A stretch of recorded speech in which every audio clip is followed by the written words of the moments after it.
Excellent! Is 81 really that bad? I don't think 81's that bad. I'm even gonna turn it off right now, just so I can talk to you guys and the sound will be a little bit better. The trick is you gotta get a fan, you gotta have a fan blowing, and then you gotta have like sandals. You gotta wear sandals. And it helps to just like lounge around on the couch all the time too. Right, Hero? His tail's wagging. Oh, see, I turned off the AC and now there's a train rolling by. But hey guys, and welcome to Paul's Hardware. This is my video for a hot summer weekend because I am spending the entire weekend benchmarking, and it's hot. That's why I'm in the dining room yet again, and I've promised my wife that once Threadripper benchmarking is all done with, I will be relinquishing the dining room table back to her so we can use it for normal stuff again, like making homemade dog booties. Threadripper benchmarking is ongoing though, and that's pretty much all I can tell you. That's my system right there. Monitor's off because I can't share any benchmarks quite yet. But to go along with the benchmarking Threadripper, I thought, hey, I should probably compare it, and I think I should compare it against the 7900X. So this is going to be project 1 of 2, hopefully, for this video, is setting up the second test bed to compare against Threadripper. And then also, I'm hopefully going to be installing, if my wife comes home with them, some sit-stand desks in our main computer room. This system, by the way, is a system that I built in my accidental computer build, and I've been using this as my main editing system in the computer room. So all of my Paul's Hardware videos that you guys have been watching over the past few weeks are all rendered on this system. And I built it because I wanted to use that 7900X, and I wanted to, because I just wanted to use it. Like, I hate when I get things in and I don't use them. So it's been being used, it's doing a good job. 7900X, it's a $1,000 processor, it's 10 cores and 20 threads, and I just have it running at stock, but it's been staying cool enough with my Master AirMaker 4 right here. It's only been hitting maybe the mid to low 80s when I'm rendering, so not too bad, although again, haven't really done any overclocking with it, so we'll see what happens once I move on to that. But I need to get that 7900X out of here because I can't really use this system. This system has too much stuff going on with it to test against Threadripper. I need a more clean system, and for that I will be using this system right here. This system has the MSI X299 Gaming M7 ACK. It has a very clean Windows installation on it, and it has the exact same memory kit that I have on the Threadripper system over there. G.Skill 4x8 kit. It's DDR4 3200, cast latency 14. So mission 1 is pretty straightforward here. I'm just going to get on with it and swap out these CPUs.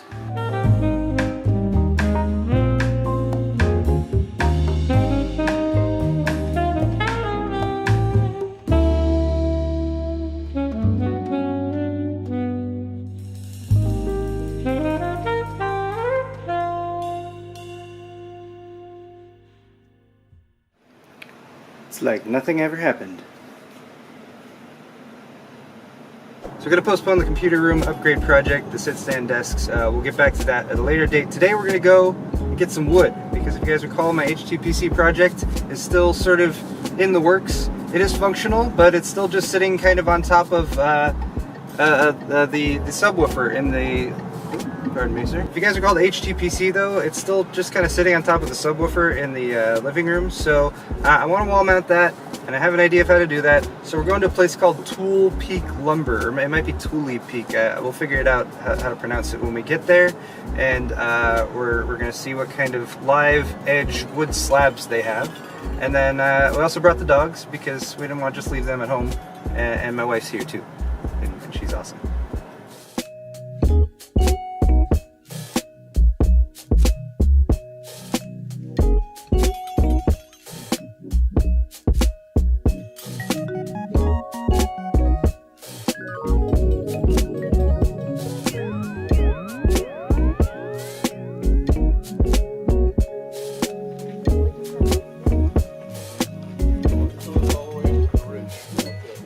So much wood. This is the most wood I've ever seen, I think, anyway. It's weird too, because we're like out in the kind of desert in California, so like there's not a lot of actual trees around here.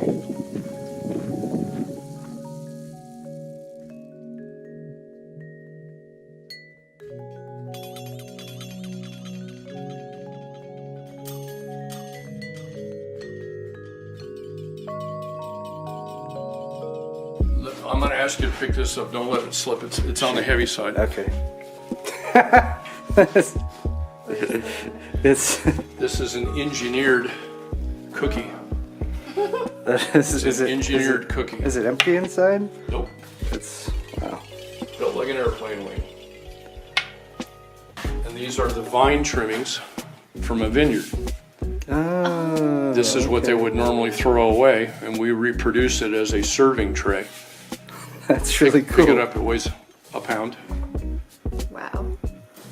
So serve drinks on this. Yep, it's one of a kind. People think you're really buff, you're carrying the drinks and this big old slab of wood. Yep. All right, it's rolling. It's Tule Valley lumber, right? Timber, babe. Timber? Like timber wolf. Timber. So Tule Peak Timber was an absolutely fascinating place. At first we were driving there and it was like, where are they going to get wood from? We're kind of driving through the California desert. But when we got there, we met Rob, who's the owner-operator, as well as his awesome boxer dog, whose name is Lily, and he showed us around the place. Basically, they get reclaimed wood from all over California, all over the place. He said anytime that they're digging up trees or anything like that, he will reach out and try to get a hold of whatever it is that they're pulling out of the ground, have it transported to him, and then he has a bunch of specialized machinery set up. He showed us, for instance, a computer-controlled contraption for basically milling wood. I don't know, I'm sure I'm missing a lot of the details here, but a really fascinating operation that they had up there, as well as a really wide range of live edge slabs, which is what I was kind of looking for when we went there. So he showed us a bunch of those.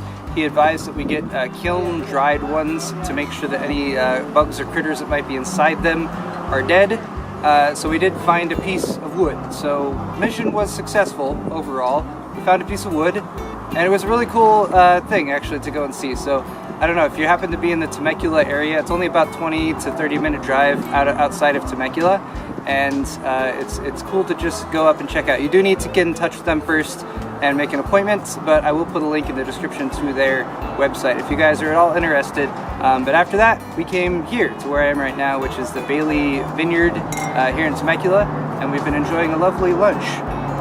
Here, actually, it's dog friendly, so we're able to bring the dogs along, and they came out with us. In fact, we even got them burger.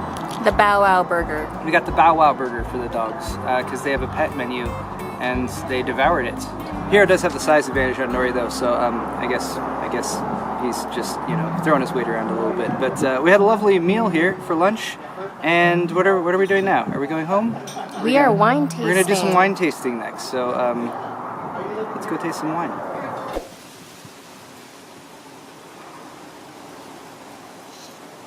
I wasn't ready to film. It's okay though. We're at a different winery now. So this is Hart Winery. This is Pinot Gris. Nori's choking on something. Also, when we got the dogs out of the car, Nori had blood on her snout. We don't know where it's from. I'm sure that happens with kids a lot. So we made it back home, and we got wood. I guess that is the final, that's the resolution of this video. We got wood. This is the piece we chose. This is walnut. I'm like 95% sure it is walnut, and it's very hard, and you guys probably saw hopefully that it's got a really nice flare right there in the middle that hopefully will come out once it has been properly sanded and finished. We got the finishing stuff over there as well. This stuff is called Unearthed, and it's supposed to be really nice, at least if Rob was telling the truth, which seemed like he was pretty straightforward guy. I don't see why he would lead us astray there. So I can't exactly tell you guys how the next steps are going to be with this, but I'm going to sand it, we get a real nice finish on it, try to bring out any of the natural beauty there in the wood itself, and then I'm going to mount a bunch of computer parts to it, then I'm going to stick it on the wall. But I can't really do any of that stuff yet because, of course, I got Threadripper right here to continue work on, and that's a little bit more time sensitive, so I'm going to continue working on that. But I hope you guys have enjoyed this sort of in-between vlog of me taking care of a few things around the house, and of course making a big next step with my HTPC build. And I'm not sure how that's going to go. I've had my fair share of second thoughts today as far as how that's actually going to work with it wall mounted and everything. So now that you guys have a slightly better idea of what I'm planning on doing with that, let me know what you think about it down in the comment section. Of course, hit the thumbs up button if you enjoyed the video. Like always, subscribe if you want to see more tech videos coming very soon, especially this Threadripper stuff.